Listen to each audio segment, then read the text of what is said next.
You start to see aging as the cause of this huge amount of human suffering. The reason I call it in the book the greatest humanitarian challenge of our time, which could sound slightly counterintuitive, a bit of a weird thing to say about this inevitable process, is because it's responsible for by far the majority of the death and the suffering in the modern world. You're listening to Dr. Andrew Steele on Psychologists Off the Clock.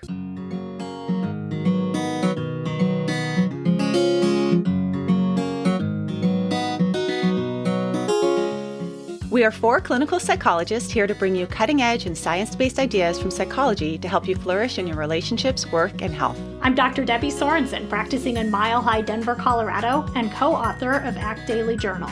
I'm Dr. Diana Hill, co-author with Debbie on Act Daily Journal and practicing in Seaside, Santa Barbara, California.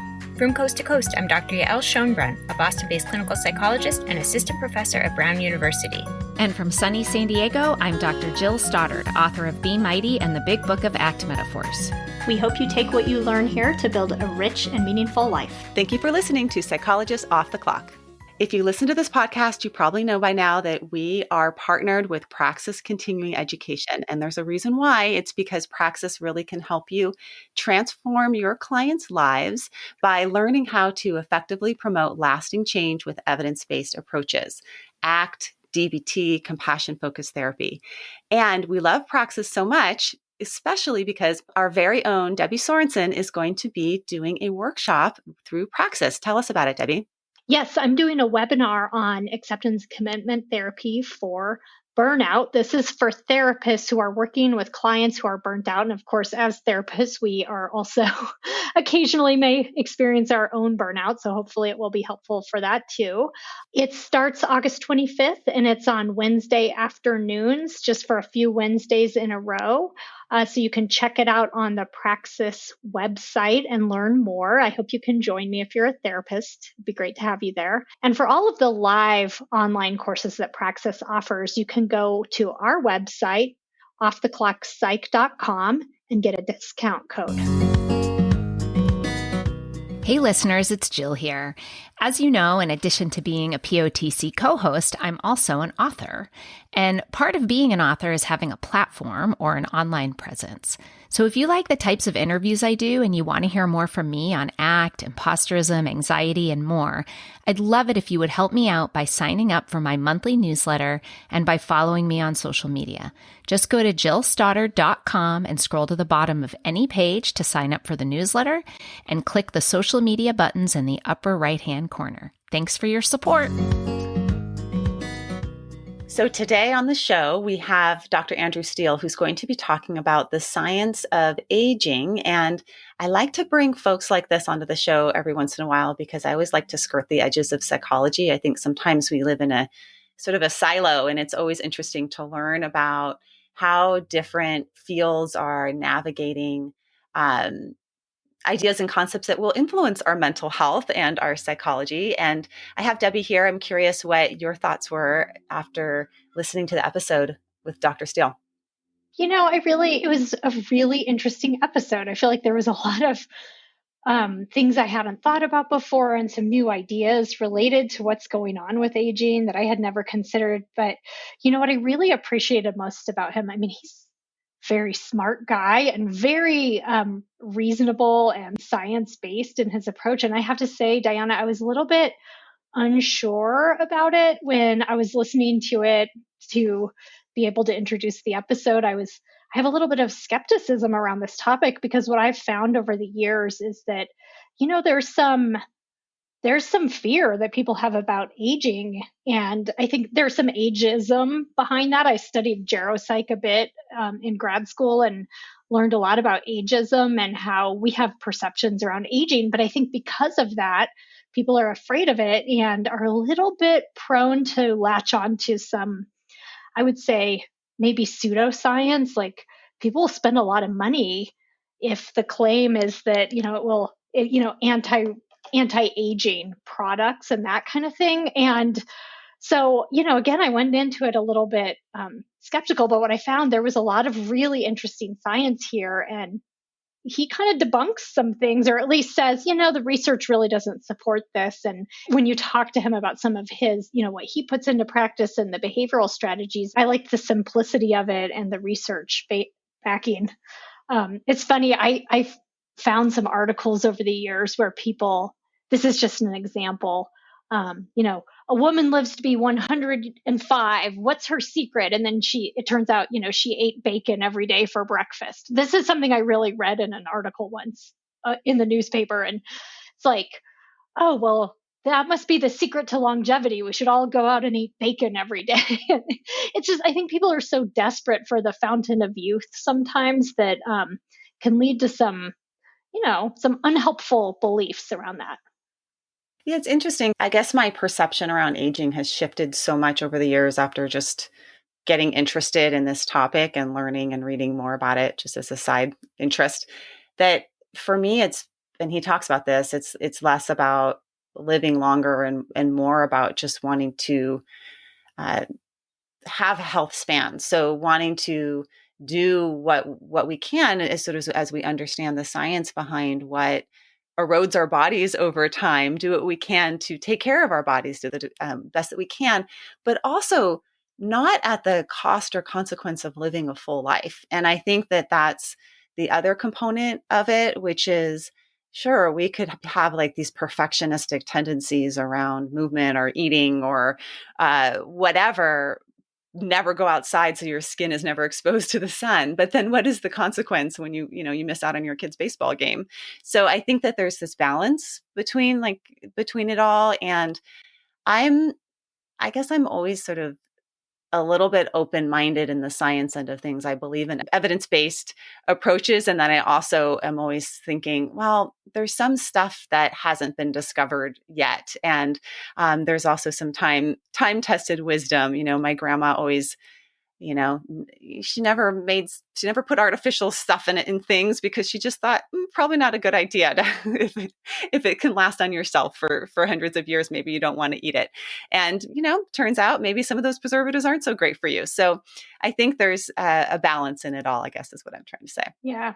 I really loved that idea that you were just talking about of looking at more at health span instead of lifespan, right? This isn't just living longer for the sake of living longer. It's more like being able to stay healthy and take care of yourself to do the things that you want to be doing. I love that. So enjoy Dr. Steele. He's delightful. He talks really fast, but that's because he has a lot to say. His brain is going probably even 10 times faster than he's talking. Hi, folks. If you're listening to this episode, you're probably interested in health to one degree or another, psychological health and physical health. And exciting news, I'm going to be taking a group of folks to Nosara, Costa Rica in April 2022. We're going to be staying at Blue Spirit, which is a beautiful retreat center there. And we're going to be exploring psychological flexibility. I'm going to have a yoga teacher with me, so we'll be doing some movement and then just a lot of rest and restoration on the beach in Costa Rica, in one of the blue zones of the world. So join me. You can find out more at drdianahill.com. Here we are with Andrew Steele, who is the author of Ageless. And after obtaining his PhD in physics from the University of Oxford, he decided that aging was the most important scientific challenge of our time and switched fields to computational biology, which actually I had to look up what computational biology is. And now that I know what it is, I have a deeper understanding of your approach and how you use modeling and statistics to understand aging. But Dr. Steele has worked at the Francis Crick Institute using machine learning to decode our DNA and predict heart attacks using patients' medical records. And he's now a full-time science writer and a fantastic science writer. So I'm really excited to share his work with you today, based in London. So welcome, Dr. Steele. It's great to have you on and talking today all about aging and actually how to grow old without maybe growing older. Thank you very much, and thanks for that very kind introduction. I think that a good place to start is just with the term aging and maybe what some folks' initial responses to the term aging may be. And I know just in talking with friends and colleagues about aging, I've heard different angles. One is sort of, oh, I want to know how to anti-age more for cosmetic purposes. Mm-hmm. Others take the approach of we just all need to accept that we're all aging and we're all going to die and we really need to accept impermanence. And then others may say things like, Anti-aging is for the super wealthy or the Silicon Valley, multi-billionaires that want to just live forever. But you take a different approach to aging, and maybe you can share why you think that aging and working on the science of aging is one of the most important humanitarian things that we can do of our times. I think a lot of us just think of aging as this inevitable process. It's just a side effect of being alive. We grow old, we see our pets grow old, our farm animals grow old. It just seems like this universal process that afflicts all living things. But actually, when you approach it as a biologist, then you start to see aging as the cause of this huge amount of human suffering. The reason I call it in the book the greatest humanitarian challenge of our time, which could sound slightly counterintuitive, a bit of a weird thing to say about this inevitable process, is because it's responsible for by far the majority of the death and the suffering in the modern world. So if you think about all the major things that kill us, things like cancer, things like heart disease, things like dementia, these are all essentially caused by the aging process. The single biggest, doctors call a risk factor, the thing that predisposes you to getting one of these diseases, is simply how long ago you were born. And that means, as I say, sort of biologically speaking, they're essentially caused by aging. And the statistical way I like to get a handle on this, perhaps the simplest definition of aging, is to say it's the amount of time it takes for your mortality risk to double. So let's unpack what that means. So I'm in my 30s. I've got a risk of death somewhere around 1 in 1,000 per year. But if that carries on doubling and doubling and doubling, by the time I'm 65, I'll have about a 1% chance of dying that year, which still isn't that bad. But then if you're lucky enough to make it to 80, your chance of death that year is about 5%. If you're lucky enough to make it into your 90s, then your odds of death in any given year are greater than 1 in 6. That's sort of life and death at the roll of a dice. So, what this really shows us is that there's this incredibly powerful process that's radically changing what's going on inside our bodies, that's predisposing us to all kinds of different diseases. So viewed as a biologist, that's sort of the pessimistic side.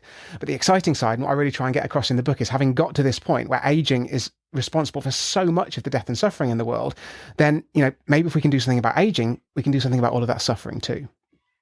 I love how you boil it down to these hallmarks or these core processes that are involved in aging, because right now medicine is so built around curing diseases, and there's 1,000,001 diseases out there. So we just sent in all these different directions of cure, cancer for this, and cure macular degeneration, and cure, this kind of disease. But really, when you boil it down to some of the core hallmarks of aging, then you can start to have a really big impact on a whole lot of things.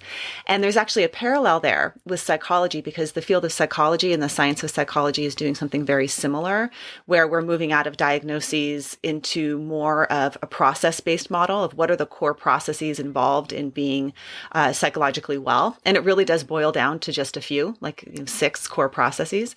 So I'd love to unpack with you some of those hallmarks, those you write in the book, 10 key things that contribute to aging. And then we can look at what the newer science is saying about how we can target them. But what are some of the hallmarks of aging? What are the things that cause us to age? Yeah, if you want to sort of drill down into some of the biological nitty gritty, that's where you get to these hallmarks, eventually you dying of old age. And this can start at a very, very small scale. So you can have things like damage to your DNA. That's obviously the instruction manual that's inside every single one of your cells.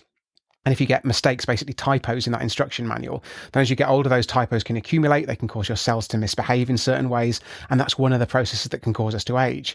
Then there's the other stuff inside your cells, the little proteins that are that they're effectively built from your DNA. The DNA is the instruction manual. The proteins are the machines that go around doing stuff in your cells. They're the structural elements in our body that hold our bodies together. They can be degraded with age, and that can be another cause of aging. There are the things inside our cells that are made up of proteins. So things like the mitochondria, which is commonly referred to as the powerhouse of the cell, these tiny little they're called organelles that generate all of the energy that our cells use for this whole variety of different tasks. Then, dysfunction in all of those things, the DNA going wrong, the mitochondria going wrong, whatever it is, can cause misbehavior in the cells themselves. And a really great example of that is senescent cells. So that's cells that basically become aged. They've either divided too many times, or they've got too much damage in their DNA, and that can cause them to stop dividing and basically put themselves into a state of arrest. They're like, hold it right here, possibly because you're at risk of becoming a cancer cell. And so that means they can accumulate in our bodies as we get older. And then all of these things can combine together to massive hallmarks that essentially incorporate whole systems in the body. And a really great example of this is the dysfunction of our immune systems as we get older. And nowhere has that been clearer in the last 12 or 14 months than with the coronavirus pandemic, because we've really seen how people who are in their 80s or statistically, they're literally hundreds of times more likely than someone who's in their 30s to die if they get infected with COVID. And one of the big reasons of that is that their immune system is just weaker for a variety of different reasons. All these different processes, these sort of sub-hallmarks create this massive hallmark, which is immune dysfunction. And that has a variety of other side effects, as well as reducing our defenses against infection.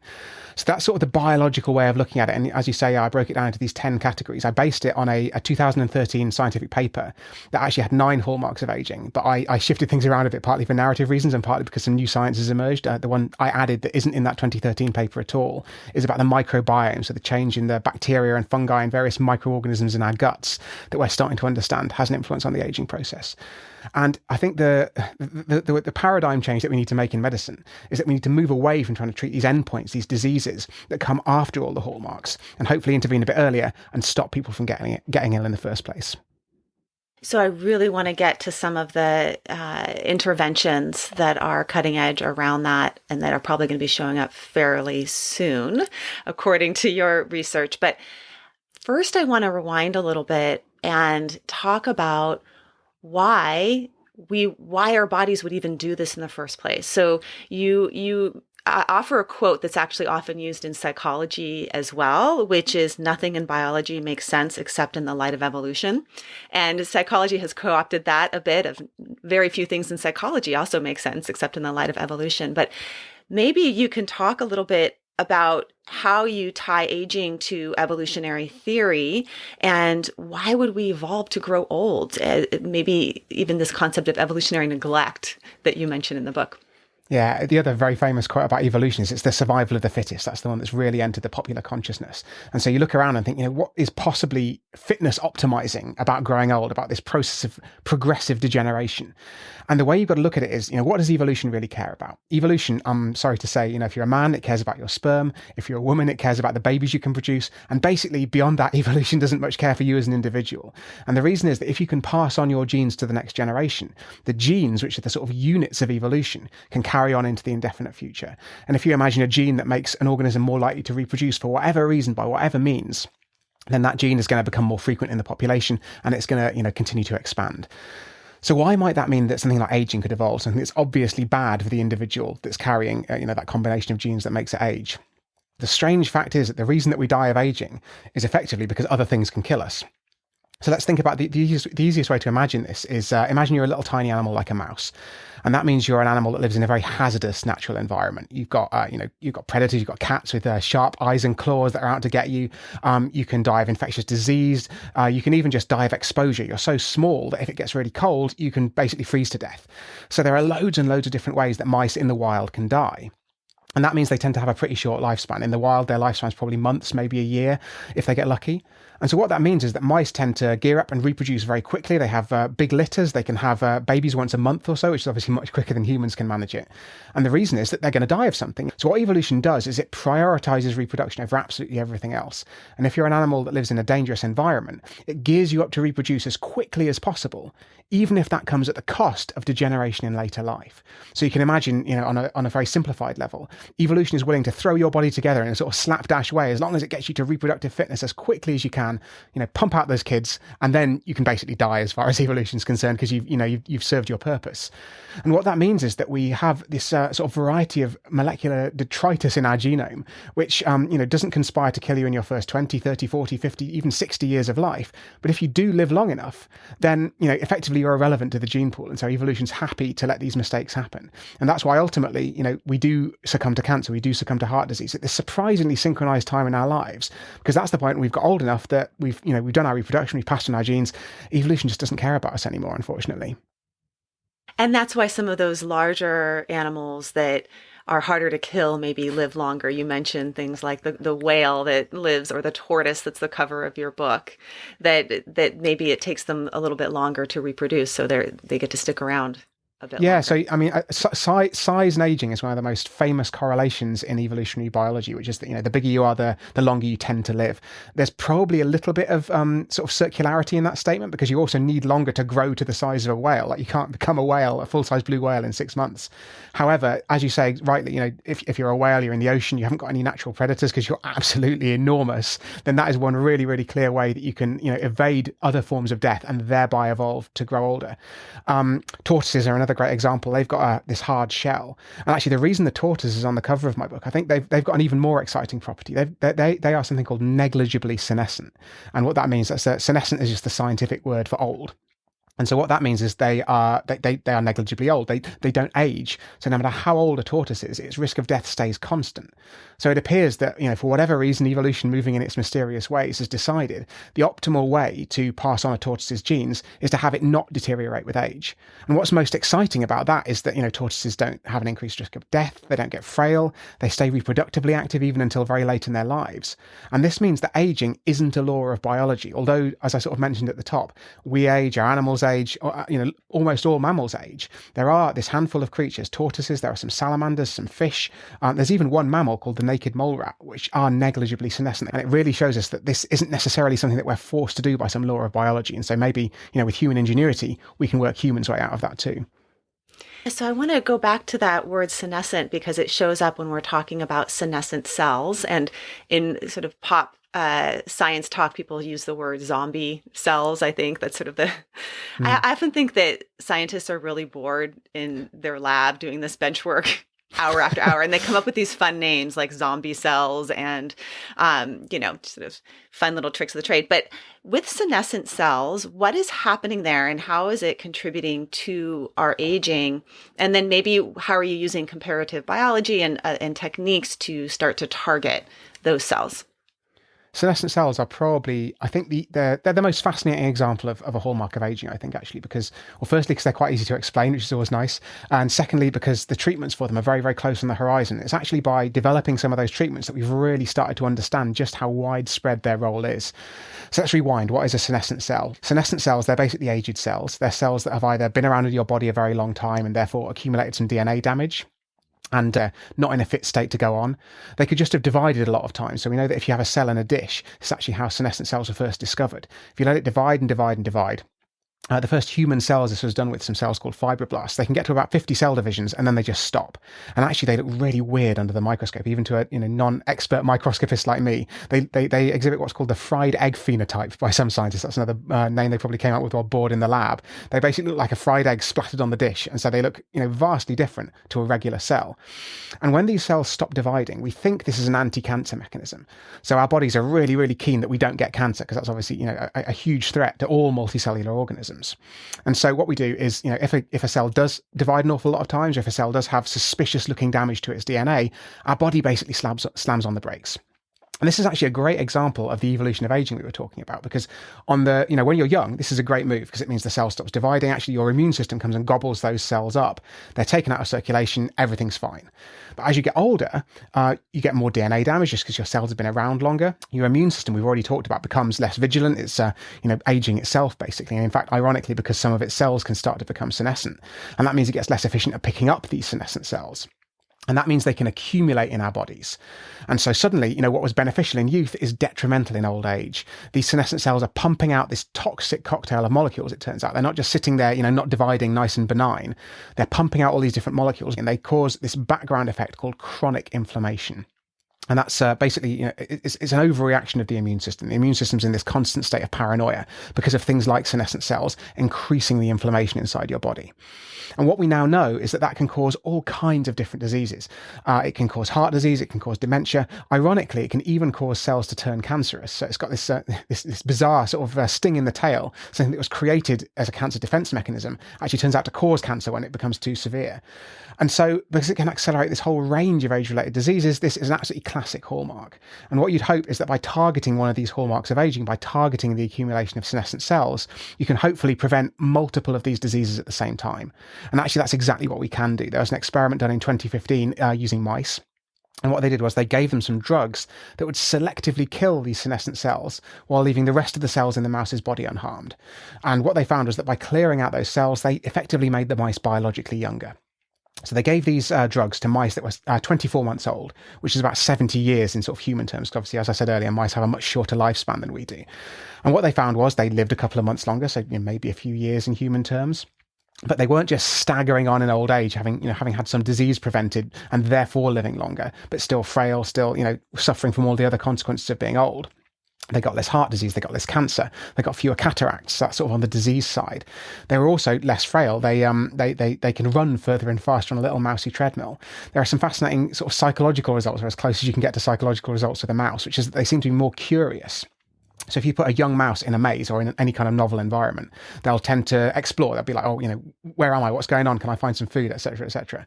Whereas if you put an older mouse into a similar environment, they're often a bit less exploratory. They're a bit more anxious. They're less willing to get about. And they found that by giving these senolytics to old mice, they could rejuvenate some of that curiosity. And frankly, the mice just look great. They even have better fur and better skin. So, compared to the sort of ragged, wrinkly, grey-haired, blotchy-furred mice that didn't get the treatment, these other mice just look great.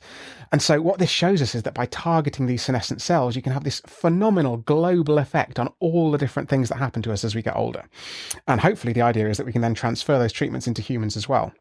And actually what's most exciting is there are currently 20 or 30 companies trying to turn these senolytics from an idea in the lab to something we can actually have in the clinic. This is something that's happening right now.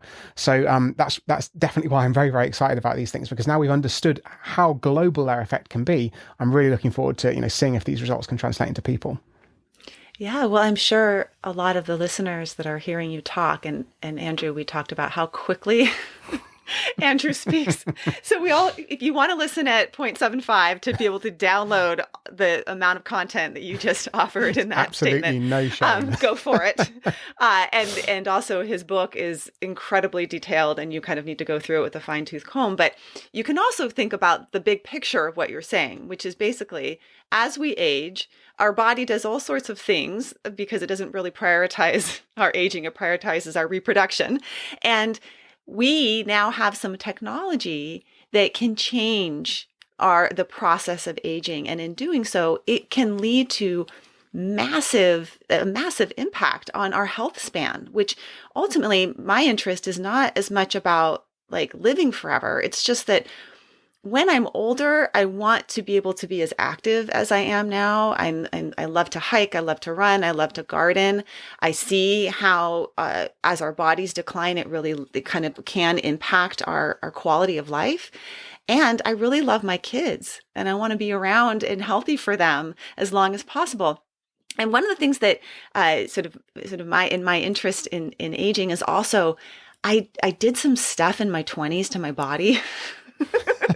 that Didn't we all? Now I'm in my 40s. I want to do it differently. I want to take care and hopefully undo some of the damage that I've done. And I imagine a lot of our listeners can relate to that. So, okay. So we have both behavioral stuff that I want to look at, like what can we do right now behaviorally before these medicines come out. And then there's also the interventions and the medicines, and some of them, just in going to the intervention part of senescent cells, you talk about some of the ones we've heard. So rapamycin, metformin, which seem to be, especially metformin, there may be some promising results with that. But there was one that I hadn't heard, and it relates back to sperm, which is spermidine, which sounded it's just kind of fun to talk about and learn about. So what is spermidine, and how could that be helpful for us with these nasty senescent cells? Yeah, so there are loads of these naturally occurring compounds, basically, we're trying to dig into to understand, whether they could potentially intervene in various parts of the aging process. Rapamycin was something that was discovered in a bacterium on Easter Island, actually. So that's the island with the massive stone heads that you might have seen. Nature's just full of these things, these biological compounds that have incredible specificity. They can do very precise things, and some of them do seem to have some effect on the aging process. So if you give rapamycin to old mice, it actually seems to slow down their aging and allow them to live longer in good health. Metformin is another really exciting one that you mentioned. This is a diabetes drug. It's incredibly well prescribed. I think there are literally tens of millions of prescriptions for this written in the US every year. And in the UK, we've been using it since the 1950s. So it's something we've got an incredibly good safety record for. Actually, the original source of metformin, or the drugs that preceded it, rather, the sort of molecules that chemists optimized into metformin, was a particular kind of flour. And what they found is that, as well as being a diabetes drug, it seems that diabetics who are on metformin live longer than non-diabetics who aren't taking metformin. At least that's what it appears from the data. And that's very suspicious, because diabetics, they tend to be less healthy than people who aren't taking metformin. They tend to be more overweight. And yet, nonetheless, there's this slight signal that the diabetics who are taking the drug live longer than the non-diabetics. There are some hints it's got anti-cancer properties. And so the idea is we're going to try a trial giving metformin to people who are, basically quote unquote healthy, what we would currently call healthy people who are in their 60s or so. And hopefully what we'll find is that they get fewer of these age-related diseases. They die later than the people who are in the control arm, who are just getting a placebo sugar pill effectively. And finally, you mentioned spermidine. And this is one of the most fascinating ones, just because so this, as the name suggests, was first discovered in sperm, or rather in semen. So the microscopist who was first, actually the guy who invented the microscope, a Dutch guy, and I'm going to get his name wrong now, it's Antony von Leeuwenhoek or something like that. And what he found was that as he was, he started examining all kinds of things under the microscope. And I guess being a guy, one thing he tried was looking at his own semen. And as the semen basically dried out, these little crystals formed, and he called them spermidine. We now understand that's a particular molecule, and if you give it to there's some reasonably good evidence. There's not compelling like human data at the moment, I don't think, but there's some evidence that it seems to increase a process called autophagy, which is a cellular recycling process, and therefore again this could be another one of these compounds that either maybe we'll be taking spermidine, or maybe we'll be taking something related to it.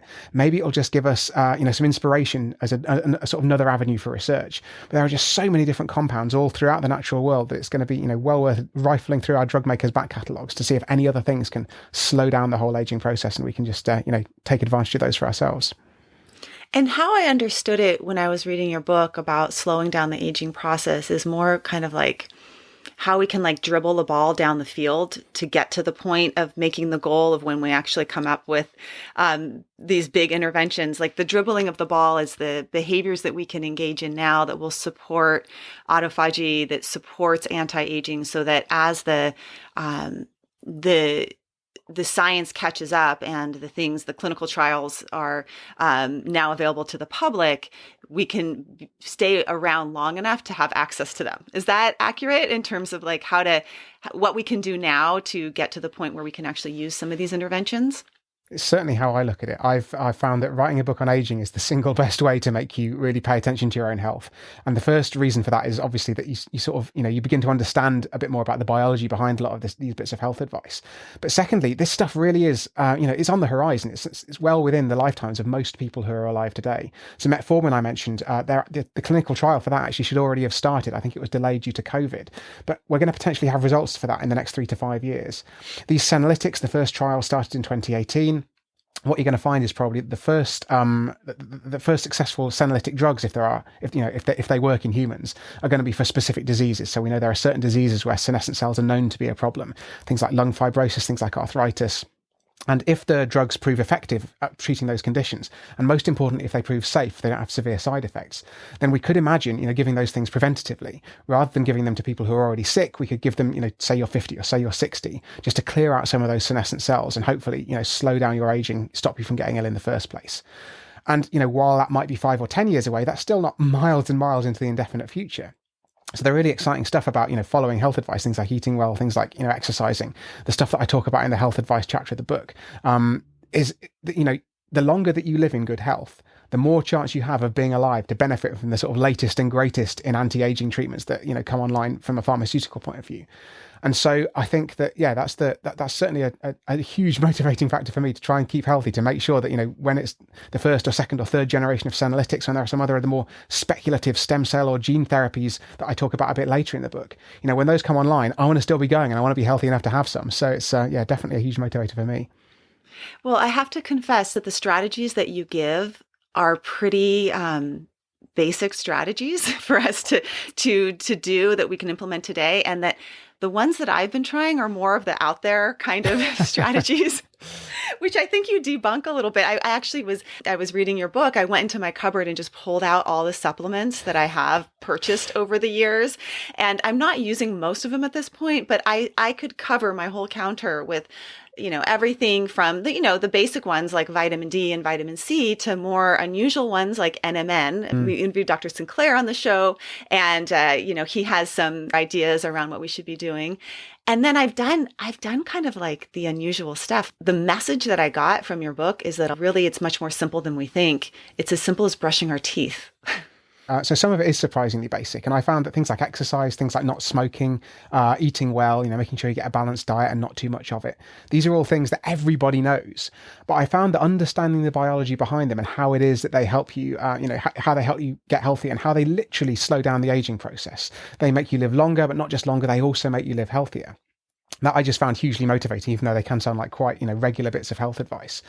In terms of the more out there stuff, I really tried to confine myself to what we have really solid clinical evidence for.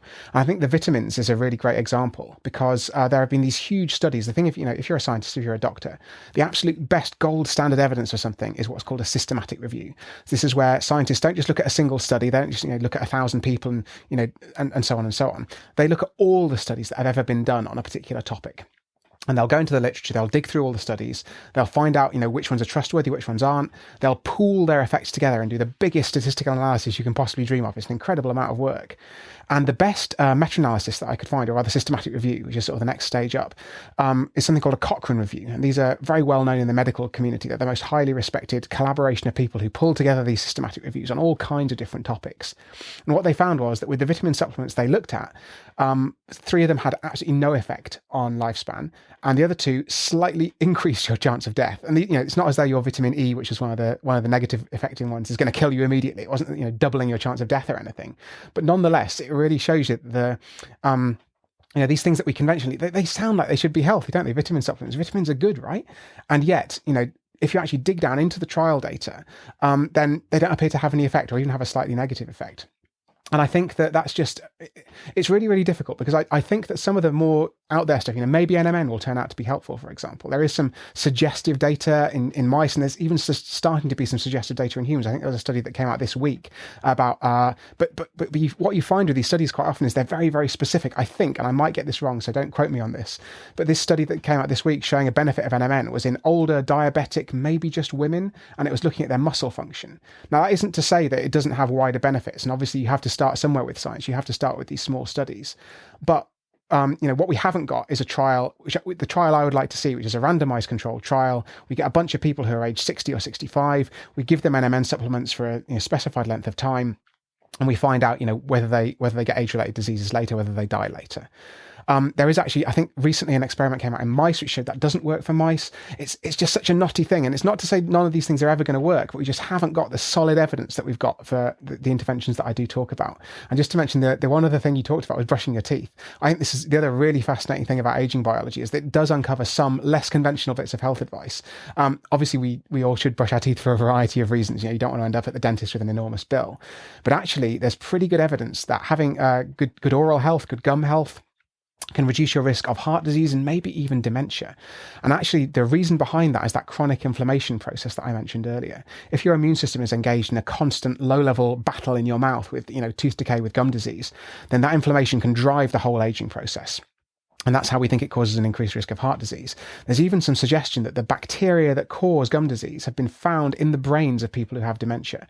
And so, it's suggestive, it's not conclusive. We don't know which way the causation runs yet, but it's good enough evidence for me to really concentrate on brushing my teeth. So that's quite an expansive answer. There are these whole range of different things. I try to really stick to the stuff which is evidence-based and we've got solid proof for.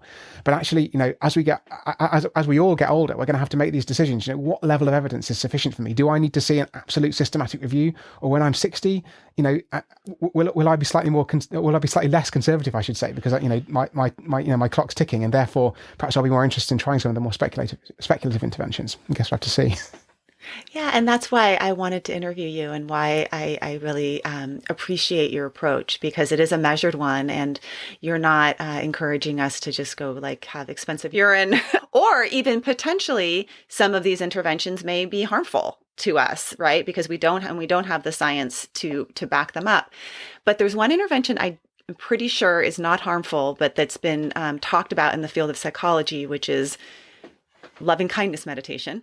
Mm-hmm. I can't see what the harm would be in that. And I sent you a couple of papers this morning because I wanted to get your take on it. Because one of the things that folks are talking about in the field of psychology a lot, a very hot topic right now, is compassion.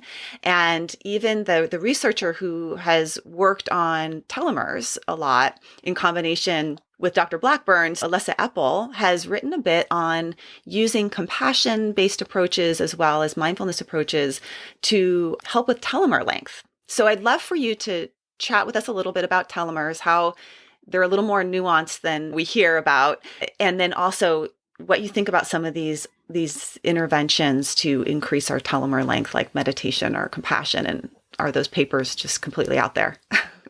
Before we start, I'd just like to say I'm absolutely down with any podcast host who sends me references before we chat, because that's that's my bread and butter. So that's really great. And I really enjoyed having a look at those two papers. It's a really fascinating area, and it's as you say, nuanced, and it's complicated. So telomeres, that's one of the most common questions you get asked if you've written a book about aging biology. People say, has that got something to do with telomeres? Because back in the 1990s, I think a lot of people thought that telomeres were going to be the key to aging. We're going to be able to sort out telomeres, sort out aging. So what are they? They're these little protective caps on the end of our DNA. And every time our cells divide, our cells have to copy that DNA because it's in their nucleus, it's the instruction manual. So we need to make sure that both daughter cells have a copy of that DNA instruction manual. So what happens is we've got little proteins, little enzymes inside our cells that copy that DNA. But there's this bizarre mistake that evolution has made in creating those enzymes, and that's that they can't make it quite all the way to the end of a string of DNA. They end up chopping a tiny bit of the molecule off every time a cell divides. Now, imagine that was in a really crucial bit of DNA. If it was starting to chop off, some really important gene, that'd be incredibly bad news. Your cells would gradually be losing their function every time they divided. So what evolution has done, it's added this huge repeated length, tens of thousands of DNA letters often, which they're effectively nonsense. It's a pattern of 6 DNA letters repeated over and over and over again. And so if that gets chopped off, it doesn't really matter. Until it gets really what's called critically short, you can just carry on chopping off a little bit more of that telomere. None of the important DNA is affected. But you can see that although this is a solution, it's a necessarily short-term solution. Because as your cells divide, they're going to lose a bit more of that telomere, and eventually the telomeres can become critically short. So this really sounds like an obvious candidate for a cause of aging. And Elizabeth Blackburn, who you mentioned, she got the Nobel Prize for discovering this whole mechanism behind how telomeres can be extended with an enzyme called telomerase. And so in the 1990s, it was thought that, if we can just get telomerase into our cells, extend those telomeres, maybe we can all live, if not forever, a great deal longer in good health. The problem is that, if you think about adding telomerase to a cell, that enables that cell to divide more times. And what do we call a cell that can divide loads and loads of times? Well, as I mentioned earlier, we call that cell cancer. So it was found that if you just put extra telomerase into the cells of mice, they basically get, terrible, terrible cancer. And so, there's this, there's total about face in the biology community. And I think it's partly just because the narrative is beautiful and cynical, isn't it? It's like scientists think they've discovered the fountain of youth, then it turns out actually just to give you cancer. So there's this sort of cynical way of repackaging it. What we found in more recent times is a bit more of a nuanced story. If you give that telomerase temporarily, if you just give someone longer telomeres without giving them extra telomerase, it seems, at least in mice, I said someone, but actually the experiments so far have been in mice, then you do appear to be able to make them live longer and in better health. That's sort of a separate question, though, to all this stuff about what happens to our telomeres as we get older. So I said they get shorter as you get older. There's definitely what's called a correlation, as in there's a relationship between how long your telomeres are and how old you are. But it's not as clear-cut as is commonly portrayed. So you can sort of get a trend. And we know that people who are the same age, if one person has shorter telomeres than the other, the person with the shorter telomeres is more likely to get ill and more likely to die sooner. But it's really not as clear-cut as, your telomeres are, 100 bases shorter, therefore I can tell you that you're going to die a week later. We just, it's not as accurate as all that. And what we found is that not only are there biological things, sort of classic molecules, things that you eat, et cetera, that can have an effect on your telomere length.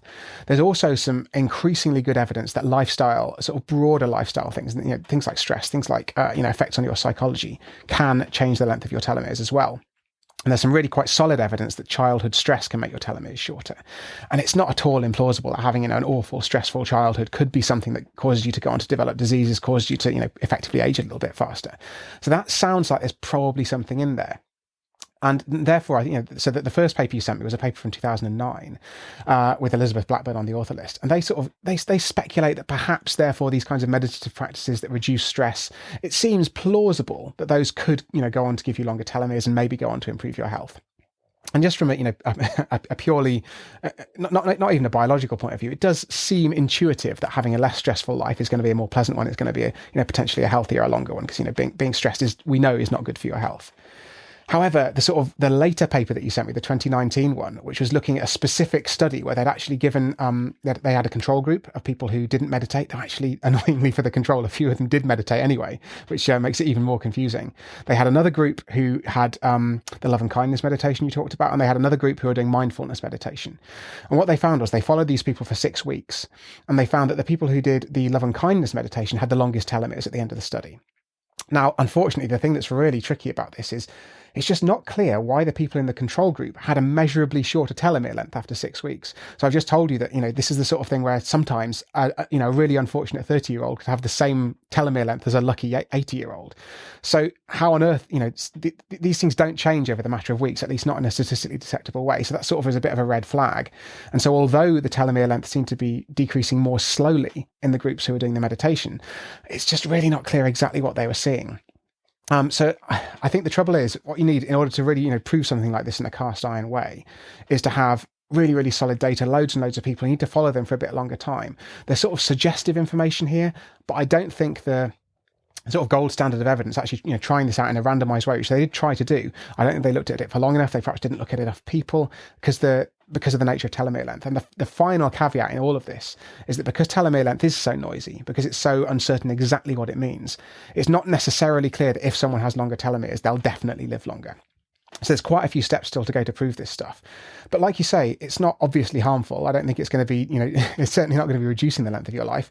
And if you enjoy, being mindful, if it calms you down, if it makes life, as you mentioned much earlier, this isn't about lifespan, it's about health span. It's, effectively about happy span, isn't it? And so if that's something that brings joy to your life, I certainly wouldn't try and talk you out of it because the scientific evidence that it'll increase the length of your telomeres isn't fully robust. Well, Andrew, that was fantastic. Wow. So you did so many things in that answer. One was you gave us a little bit of an education on science and research and the need for multiple studies with large groups of people replicated, that sort of systematic review to come to draw any conclusions, and then also your just capacity for me to throw 2 papers at you and for you to digest them so quickly and come back and in real time share your thoughts, which I think really demonstrates for you as a science writer what you do in your work, because you take these complicated concepts and you both simplify them so that a reader could understand them with things like story and metaphor, and such a fantastic job of, like, at one point you talk about telomeres like a bricklayer that's laying bricks but got himself in a corner and can't keep laying the bricks when you're trying to replicate your DNA. But you also do a really good job of not oversimplifying things. And so that's where I feel like we really need to, like, what science can we trust, because these will be headlines that come out, and as consumers we read that quick headline like loving kindness meditation will make you live longer from longer telomeres, and we just eat it up because we want to eat it up. We want to believe this stuff, so we believe it. But it's really helpful to have scientists like you be able to digest it for us and help clarify really what is it that we can stand on here. So thank you for doing that. I'd love to talk more about some of the more, I think, in the sort of later chapters of your book and your work, is some of the sort of bigger picture implications of this work. I think for us in the field of psychology, obviously we're interested in what are the psychological implications if people are now living these super long lives. What's the impact? There's always people worried about overpopulation or things like that. But just what would be the impact of the course of our life? How it would look so different if I knew I was going to live healthily into 120 versus thinking I'm going to live until I'm 80. So maybe we can start there, and then we can also talk more about sort of the impact of what you're hoping for this research in terms of how we can change policy to support anti-aging research. But let's start with the psychological impact of living longer. I'm sure you've thought about that. I have. And, with the caveat that I'm by no means a psychologist, I think that, people think, I think when you start talking about anti-aging research, people put it into this really sort of special social and ethical category. And they start asking all kinds of questions they wouldn't ask you if you were a cancer researcher, for example. They wouldn't ask you, as you mentioned just now, about overpopulation. They wouldn't say, now you've come up with this way to cure cancer. Is it going to be the case that all those 80-year-olds who are now living to 85 are going to cause this enormous overpopulation crisis?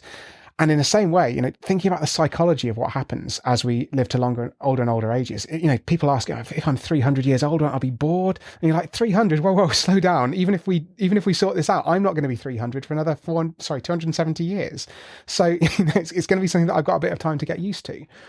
And my attitude to the psychology is that I think it's going to be a lot more mundane and prosaic than people imagine. I think people imagine trying to sort of make sense of this enormous, multi-century arc of life. But actually, if I think about my own life, obviously I have got long-term goals. I'd like to be healthy when I'm 80. I'd like to have a sufficient pension that I can live in relative comfort and so on. I do put money aside and that kind of thing. But I don't have really sort of nitty-gritty detailed plans for that time, because I don't know what my interests will be. I don't know what the world will look like. And I think I actually live a lot of my life, day to day, week to week, month to month, with, tasks that you've got to do to get to the next stage. Maybe you're planning a holiday. Maybe that could be in a few months' time. Maybe you've got an aspiration to, change job or move house in the next few years. But I don't think most of us sit back and consider the sort of multi-decade arc of our lives very often. And I just think that if I were to live to, even if I were to live to 1,000, and obviously that's, an incredibly, that sounds almost sci-fi, then I think I'd probably still live my life day to day, week to week, month to month, year to year. And rarely would I sit back, perhaps at the age of 900, I might sit back and enjoy some of my achievements. At least I hope I've got some. But I think it would be surprisingly, unchanged. And I think about this as well, sort of even looking back in my own life, my memory has done a great job of pruning a lot of the sort of nonsense, the day-to-day stuff that I just don't need to remember. If I try and think back, even to quite significant events in my life, I try and imagine my first day at secondary school. I've got sort of flashes, I can remember certain incidents and certain sort of images. My first day at university, my first day at work, all these things, even though they're increasingly, near to me in time, they haven't left this enormous imprint. I can't imagine them in detail. And I sort of imagine if I get to the age of 300, I probably won't remember what I did today. I probably won't remember what I had for breakfast, but, I might remember some of the big significant events in my life. And I really think that actually it's going to be far more mundane. You're not going to be, bored in some completely wacky psychological state. Of course, this might all fall down. We haven't got any 300-year-olds to ask, but as I say, I just think it's going to be much less of a change than people sometimes imagine. Well, it also, what I think about is just how I would have maybe changed some of the ways I went about things when I was younger, if I felt like I had more time. That this sort of like rush through to get your career going so that you can, especially I think as women, we feel this extreme pressure around, at the same time that for me, when I'm launching my career, I'm also raising young children and the conflict of that, right? But if I knew I had a lot more time, then I would do all sorts of things. I'd like maybe take 10 years off to have children and then get my PhD when I'm, 65 because I got time, right? So it may sort of change the way that we view our lives, or just sort of this prescriptive stage model of living where you do your education and then you do your career and then you retire and then you die, that we may have a little bit more flexibility and creativity around how we live our lives if we knew we had more health span. Definitely. And I think that's actually a really refreshing perspective, because what a lot of people say is, isn't death a great motivator? Because it means that you have to squeeze all this stuff in and have to, make your greatest achievements. And, that the clock's ticking and it's all going to be over by the age of 80. That's what motivates people to, get a job or write a great work of fiction or something. But I just don't think that rings true at all. I've never once in my life been motivated by my, not even impending death, the fact that I've got death coming in 5 decades or 6 decades time. That's never been, why I've asked someone out on a date, or why I've gone for a particular job or applied to a particular university. That just isn't what drives me from day to day. And I think that's exactly right, that, if you did have a bit more time, I think it would give you more space to be creative. And to talk specifically about sort of women and reproduction, I'm at that age now, as I say, I'm 35 at the moment. So a lot of my friends are, they've either had kids or they're imminently going to have kids or deciding whether or not they want kids, because this is the sort of final decision.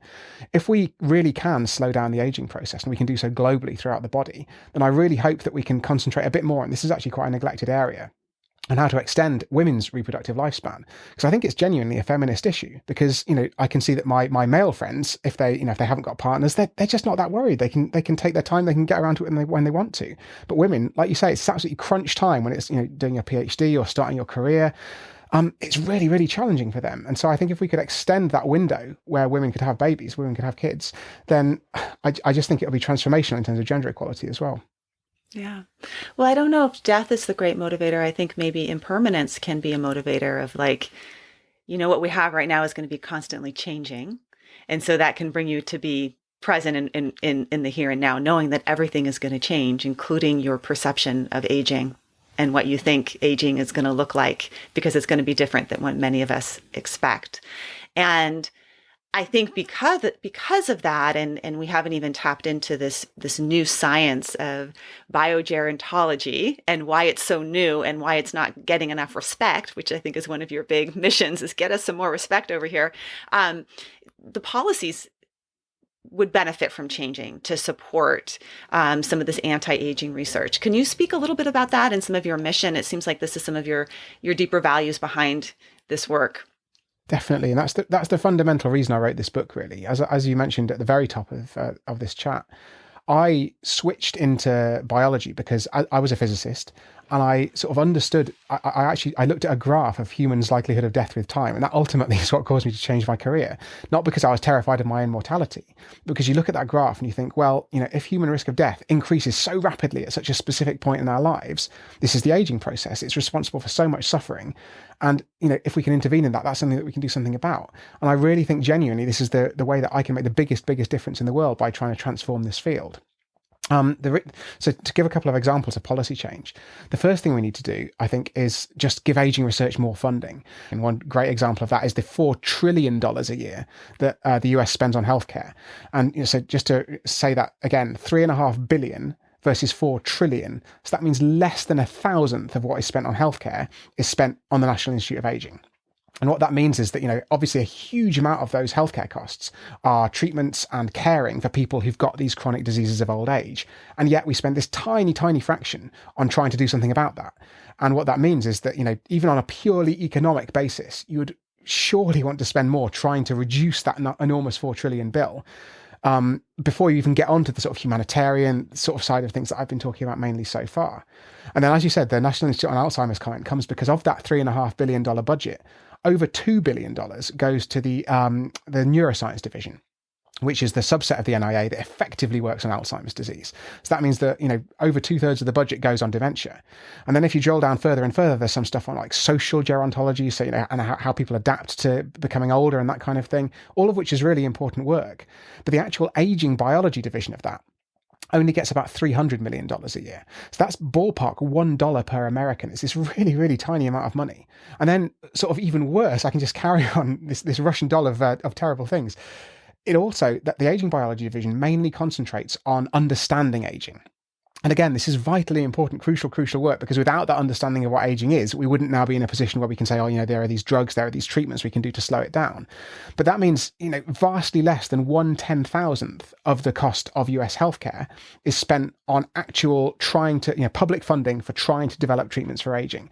So there's just this massive imbalance between the enormous challenge of the social, the economic cost of growing older and the amount of money we're spending on therapies that might be able to do something about it. So I think the first thing that we need desperately is just more money. And what that means, the reason I wrote this book is because I want people to be talking about this. I want to raise the profile of biogerontology. When it's safe to go back to pubs and bars and dinner parties, I want people to be chatting about this, over their dinner.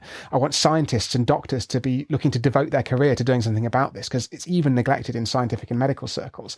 And I want policymakers, people in Washington to be chatting about how we can get more money into not just researching the diseases of aging, but the causes, the hallmarks of aging as well. Fantastic. Well, first, I just want to acknowledge you as a person. Man, you're brilliant. But how you store all those statistics in your brain, whatever you're taking, we want some. But I imagine some of this is also, you think about this for, in a global way, but you also do this for yourself, right? And you're a young whippersnapper at 30-something, 35. What are you doing on a daily basis to keep your ball dribbling down the field to the point that you can start taking some of these interventions that we hope will be coming out? What does it look like for you in terms of your anti-aging practices? A lot of it, as I said, is sort of the quite basic stuff. I've tried to optimize my diet a bit, which is just a question of getting a nice varied diet. I've tried to reduce my meat consumption a bit, which is partly for environmental reasons as well, just because it seems like having more plant protein in your diet is probably beneficial. A lot of these things are quite suggestive. I think, there are people who could come in and say, blueberries are the new superfood, or, whatever miracle diet or combination of foods is going to make you, the keto diet, whatever it is. I really don't think there's a huge amount of evidence for any one specific diet. So it's all about just having a variety and not eating too much of it. I wasn't a complete couch potato before, but nonetheless, I've tried to incorporate a bit more running, a bit more cycling into my routine, just to make sure that I do get those 30 minutes on average of exercise a day. Another thing I've really tried to improve on is my strength training. And that's something I think is very easy to neglect. When you visualize someone getting fit, you can visualize them, running or biking or swimming or whatever it is. But actually, your muscle mass declines quite substantially as you get older. Every decade after the age of about 30, I think your muscle mass declines by about 5% and your strength by about 10% every 10 years. And what that means is that by the time you're 70 or 80, you've really lost quite a substantial amount of muscle. But actually, a huge part of that decline is to some extent reversible. In the sense that, if you do a bit of strength training, resistance training, lifting weights, it doesn't have to be lifting weights, but that kind of thing that really exerts your muscles rather than just getting your cardiovascular system going, you can substantially reverse those changes. And actually, I even saw a paper when I was writing the book about a resistance training program for nonagenarians, so people in their 90s. And they found that after, I think it was a couple of months of this resistance training program, they substantially increased their strength, they increased their walking speed. So it doesn't matter how old you are before you start. You don't have to be in your 30s to start doing this stuff. However old you are, it's really, really important to start trying to do it. So yeah, I've just found it's reinforced a lot of the basic health advice. I'm also trying to be a bit more aware of my body, and this is partly this one's partly been motivated by the fact my wife's a doctor. But I think it's really important to be aware of things about your body that you can't necessarily see or feel. And a good example of that is measuring my heart rate and blood pressure.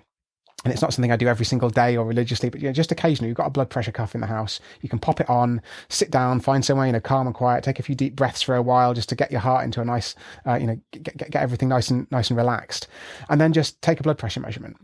And the reason is that high blood pressure is one of the most common problems, and it really is behind so many different aspects of aging. Everything from, heart disease to, even dementia can be accelerated by having these tiny little blood vessels in your brain start to burst because of the high blood pressure. But it's something that you can't feel until you have a heart attack or until you get some major consequence of it. You don't really notice it because it's not something that gives you any symptoms. And so if you put that blood pressure cuff on and you start to notice the readings are getting a bit high, if you find that's happening consistently, the first thing to do is actually to double down on all the basic health advices, to get some exercises, to try and get your weight under control and that kind of thing. But if you really can't get it below sort of 140/90 is typically thought of as the threshold. If that keeps happening consistently, it's not just happening because you're a bit stressed out when you put the blood pressure cuff on. It's something that's really happening, and no matter how calm you are, then it might be worth going and chatting to your doctor about it. Because if you can get in ahead of these health problems, it's exactly like the anti-aging medication. You can potentially prevent all kinds of different diseases from coming up down the line. Yeah, I love that. Just keeping a monitor on yourself. We keep monitors on our cars. Like we have the gas, monitor and other lights that show up for us, but we don't do as much of that for our own bodies. It seems sometimes like we know more about our cars than we do about our own bodies. I wear we're not sponsored by Oura Ring, but I wear this ring, and it's been so fascinating for me just to see my own, my baseline heart rate, some of the just sort of basic information about sleep. But then when I got my vaccine, to notice how much my Oura Ring changed, how much all those variables, my temperature, all sorts of things were off the charts, sort of demonstrating that something really big just happened to my body, right? And whether or not those are accurate measurements of what they're supposed to be measuring, they're just data to show that something big is happening. And you kind of want to know that if it does. So keeping some regular tabs on what's happening inside your body can be helpful. And so cool that you're married to a doctor. So the two of you must have really fun conversations. It's been very helpful about this stuff. The poor woman has been subjected to so many hours of conversation when this book was being written. Like it's just so useful to have a live-in, biology medical expert, because obviously, as I say, my background's as a physicist. And the other thing that's really, really useful is that I was a computational biologist. So, that's a pretty theoretical thing. You spend basically most of your time sat at a desk analyzing data, but she's dealing with old people every day. And, that's part of it. The first thing is that no matter what ward she's rotating on, she's currently doing her sort of the training part, which is a very extended thing in the UK. She's what's called a junior doctor, but I think most people are a junior doctor until their mid-30s. So it's not as junior as it necessarily sounds. But no matter what ward she's working on, most of the people she's seeing are old, and most of those people have this sort of collection of different chronic illnesses, and she's got to try and work out how to deal with them from a social point of view, how to make sure that, on average, an 80-year-old's taking 5 different drugs, and you've got to make sure those drugs aren't interacting and causing sort of weird side effects with other, balancing them between all the different diseases and, not pulling in different directions. And yeah, so I just found that really, really fascinating. You know, I could have some sort of pie in the sky theoretical idea of, oh, why don't we just do this? And, you know, such and such would be cured. And she'll be like, well, actually in practice, that's going to be incredibly, incredibly difficult. So it's just really, really useful to have a proper doctor who's, you know, seeing all this stuff, living all this stuff. You know, just sometimes bring some of my ideas crashing back to earth. Yeah, she's in the real world, at the front lines of all of this. And whatever baby you have, if you guys end up having children, that'll be live till they're 500. My goodness. It'll be a smart little cookie. Well, thank you so much, Andrew. It's such a treat to have you on. We just barely scratched the surface of what you write about in your book. It is a book you want to take your time with, and it also, you don't have to understand all of it to get the gist of it and be inspired and motivated and excited about the changes that are to come, but also maybe change your mind a little bit about what aging is and how we can do a better job as a species in funding some of this research, as well as just taking care of our own bodies along the way. So thank you. It's a pleasure to have you on, and we'll link to your book and some of the YouTube videos that you have, which are fun. And again, it's just thank you for taking your time with us. Thank you very much. Thank you for taking your time. It's been a pleasure. It's been a great chat. Thank you for listening to Psychologists Off the Clock. If you enjoy our podcast, you can help us out by leaving a review or contributing on Patreon. You can find us wherever you get your podcasts, and you can connect with us on Facebook, Twitter, and Instagram. We'd like to thank our strategic consultant, Michael Harold, our dissemination coordinator, Katie Rothfelder, and our editorial coordinator, Melissa Miller. This podcast is for informational and entertainment purposes only and is not meant to be a substitute for mental health treatment. If you're having a mental health emergency, dial 911. If you're looking for mental health treatment, please visit the resources page of our webpage, offtheclockpsych.com.